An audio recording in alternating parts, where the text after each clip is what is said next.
Jimmy and JoAnne, we're here with another episode, a preview episode of our upcoming show tonight, Unseen Libya. There's a lot of things happening all around the world, particularly in the Middle East. How are the two of you doing tonight? We're doing okay. Good to see you. Very good to see you.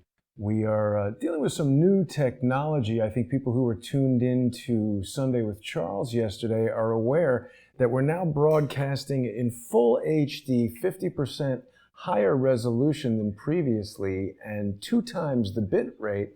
I've also got a new sound processing system that should make us sound even better, but it's a struggle to deal with at times. What are we going to be talking about tonight when we transition over to our sponsor-exclusive show?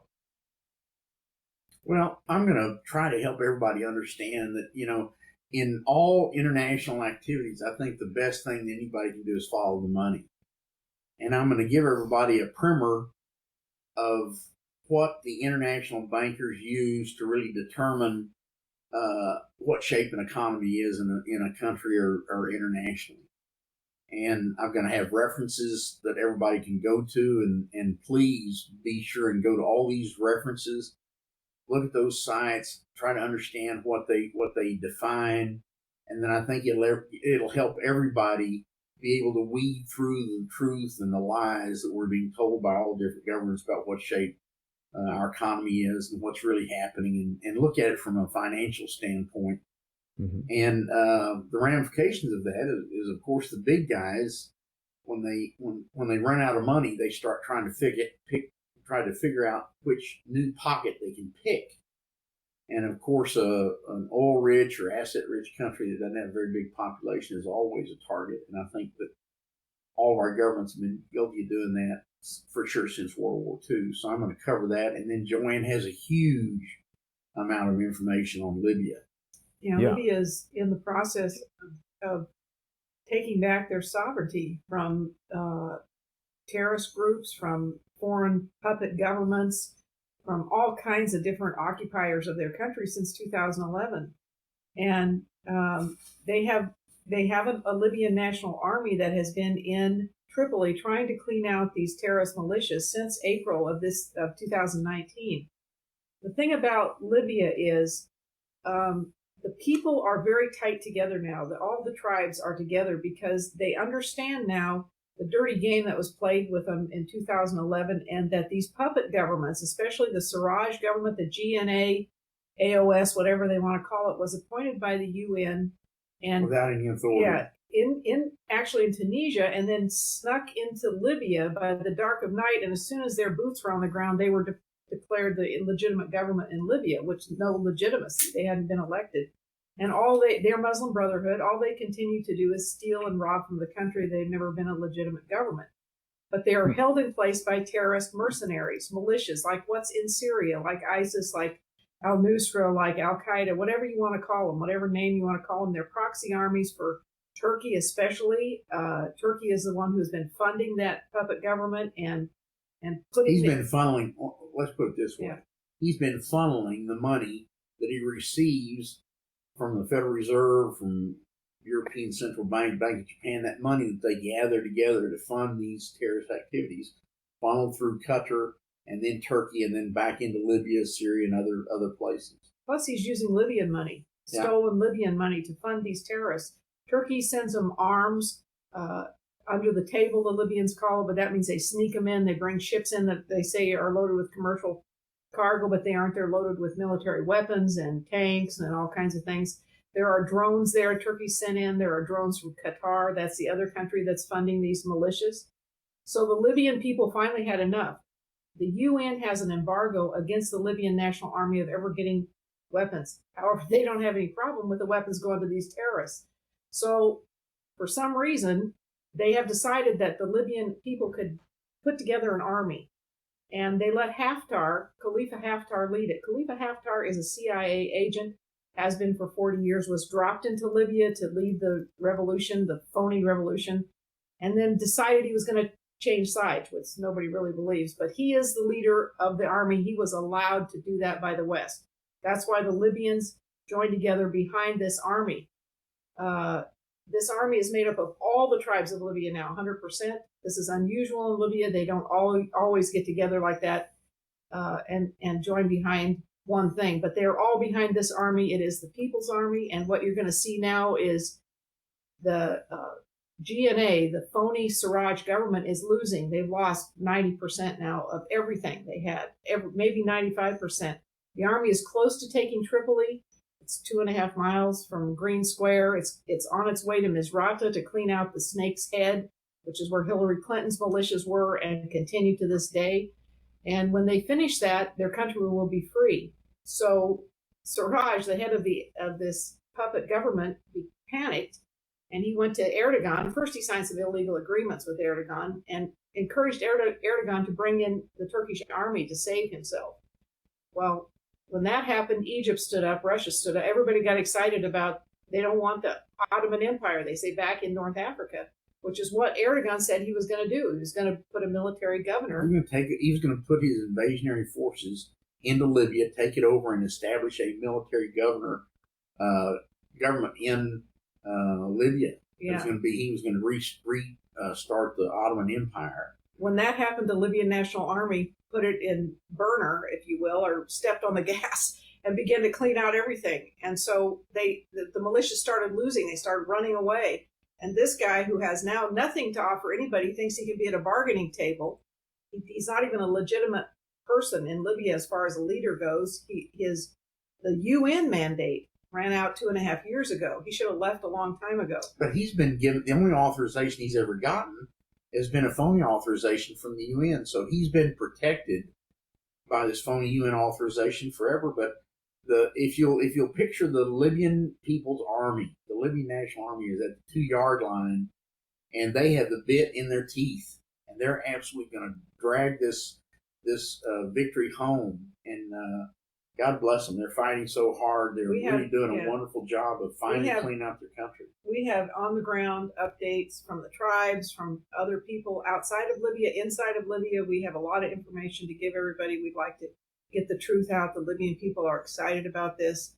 There's other things about Dr. Saif al-Islam we'd like to talk about. So it'll be a great show. And JoAnne has, I think, probably, it sounds like one of the Libyan generals' wives or sisters started contacting JoAnne the last couple of days, and she gets minute by minute intel on what's really going on in Libya. So I got it from the tribes too. Yeah, that's amazing. Other sources, yeah, actually deep now, inside the military. For people who maybe are tuning in for the first time, it's important that everybody knows that you can learn all about Jimmy and JoAnne by going to their website, LibyanWarTheTruth.com. You can order their DVD. And of course, becoming a sponsor on Subscribestar or Patreon is the best way. Well, for Jimmy and JoAnne, you're going to want to go to patreon.com/James and JoAnne Moriarty. And people who sponsor Jimmy and JoAnne on Patreon are going to get $5 off. It's free shipping on the DVD. It's a $15 disc. And if you're a sponsor of theirs on Patreon,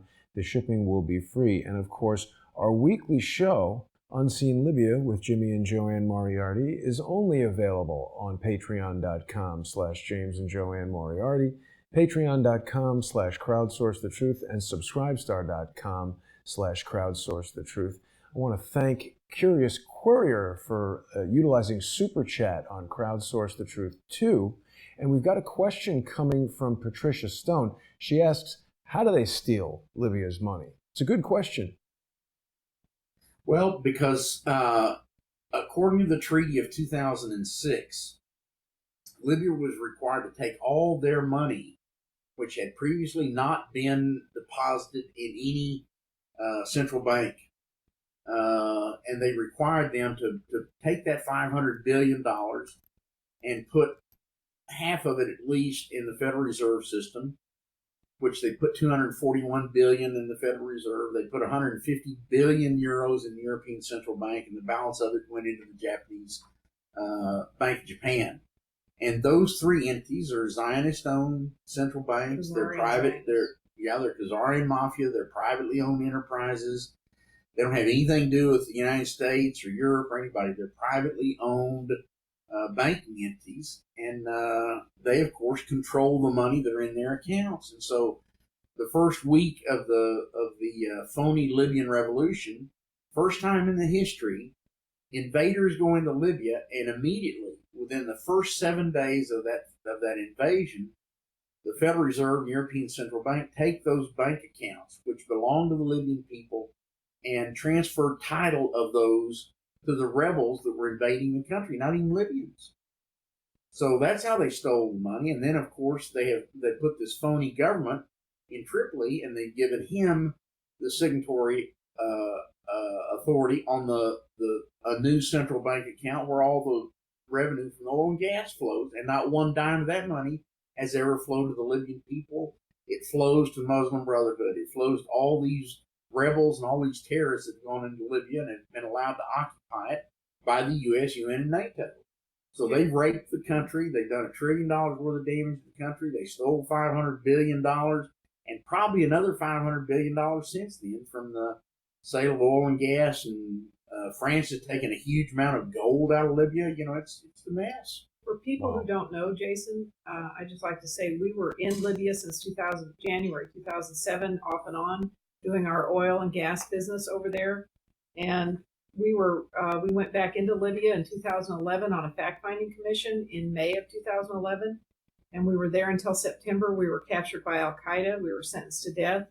It's quite an amazing story. Really, it's better than a movie. But we were saved by 3 miracles, or maybe more than 3 miracles. And it's a story. But we became very close with the Libyan tribes during that time.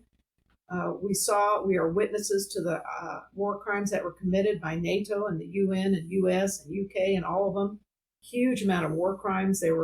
We saw the troops that were on the ground there. We saw it goes on and on. That's why it's so important to us to get the truth out, because. And our intelligence is raw. It belongs to us. It's not secondhand. We were there. We saw it with our own eyes. We became the official spokesperson for the tribes of Libya because they had no voice. The people speaking for Libya to this day, whether it be Khalifa Haftar or Sarraj or even Aguila Saleh of the Tobruk government, none of them speak for the Libyan people. Only the Libyan National Army now. In fact, there are Libyan officials that say JoAnne and I have a better understanding of what's going on in Libya than anybody else in Libya. Wow.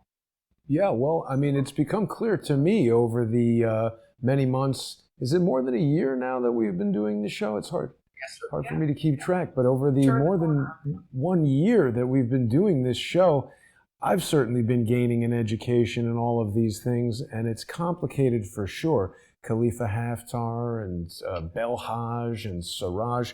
But for people who really want to understand what's going on in the Middle East, this is very important, and people can learn all about the story of Jimmy and JoAnne escaping Al Qaeda if they purchase the DVD Escape from Al Qaeda from LibyanWarTheTruth.com. Patricia tells us that she did buy the CD and that it's powerful stuff. We've got a message coming in from Periscope. Concierge is saying, now you know why Donald Trump is trying to bankrupt the central banks. I feel like Jimmy's about to explode for me saying that, but what do you think of that, Jimmy?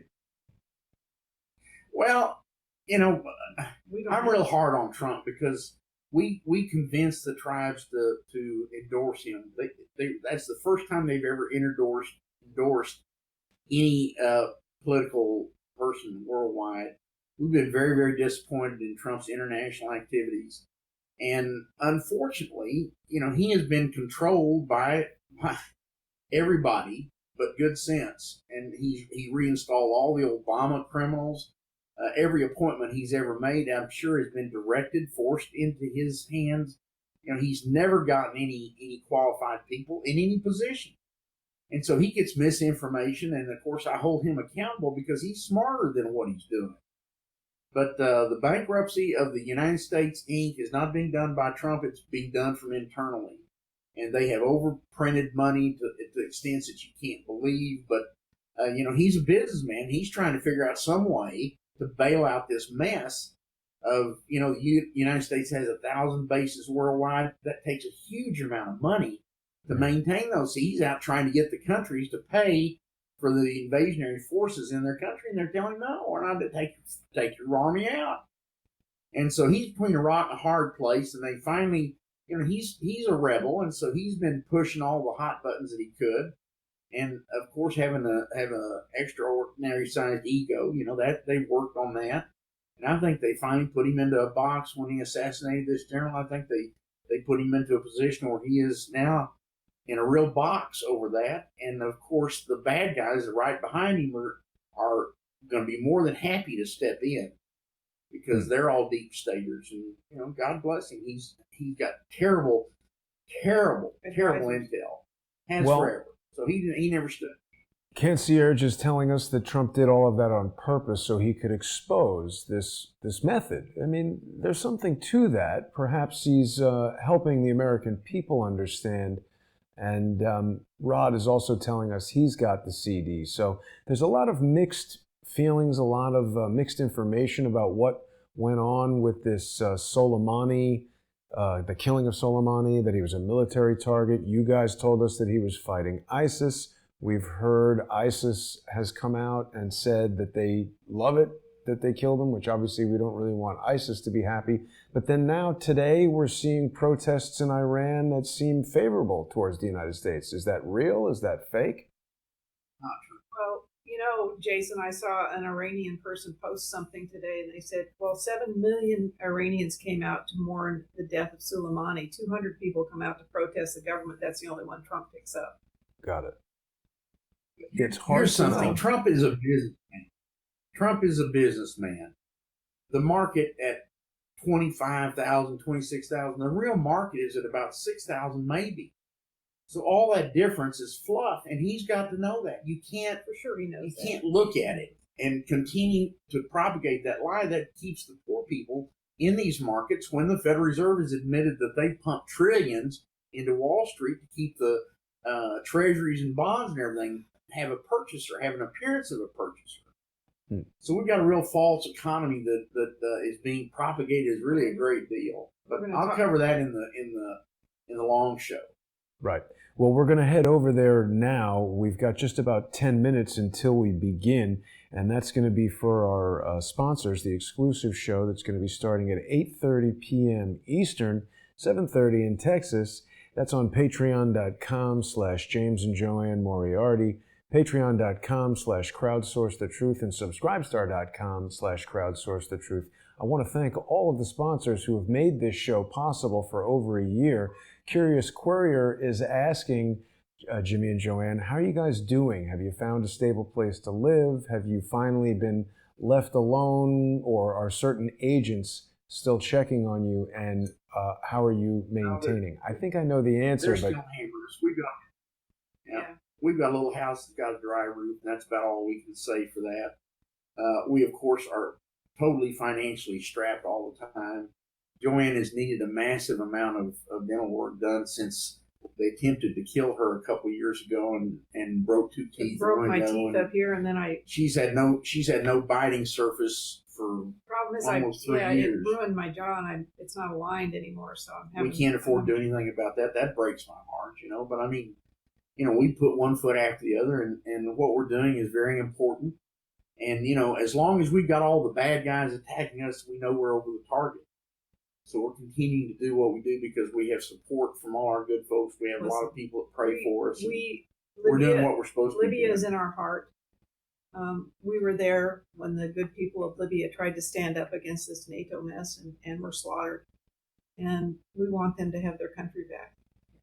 And I hope that people will appreciate that even though some of the things that we were discussing last week might not have been in alignment with some of the staunchly pro-Trump viewers of Crowdsource the Truth, Jimmy and JoAnne do not let their desire for increased sponsorship control the stories that they bring us. They're telling us the truth, even if it's unpopular. And I saw a few comments from people who said that they didn't appreciate that, you guys weren't necessarily in agreement with President Trump, but I appreciate the two of you for expressing your true feelings and true opinions based on the facts as you see them, not based on what's going to get you the most sponsors. And I hope that sponsors, even people who disagree with you, will appreciate that as well, because the truth is not always what you want it to be, And when I've had sponsors try and tell me, ooh, I didn't like that story, I want my money back, I just tell them that's not the way that it works. You got to go to CNN if you want to pay for news that you like.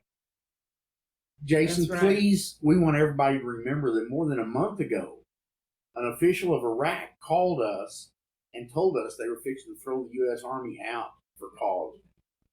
Yeah.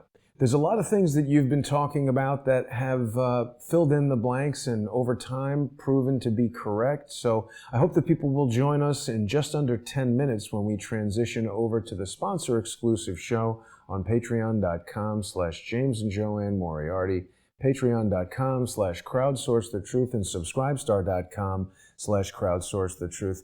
The truth is free, but putting together all this equipment and keeping ourselves fed and housed each week to create a show about it is not. So I hope that people who want to hear the truth but aren't willing to go to Libya themselves or assemble all this stuff will appreciate the hard work that Jimmy and JoAnne and all the other guests and co-hosts that I have on Crowdsource the Truth put into these stories and put into these broadcasts, and join us on the sponsor exclusive portion. We'll be there in just about 5 minutes. Thanks everybody for watching. We'll see you there. Thank you.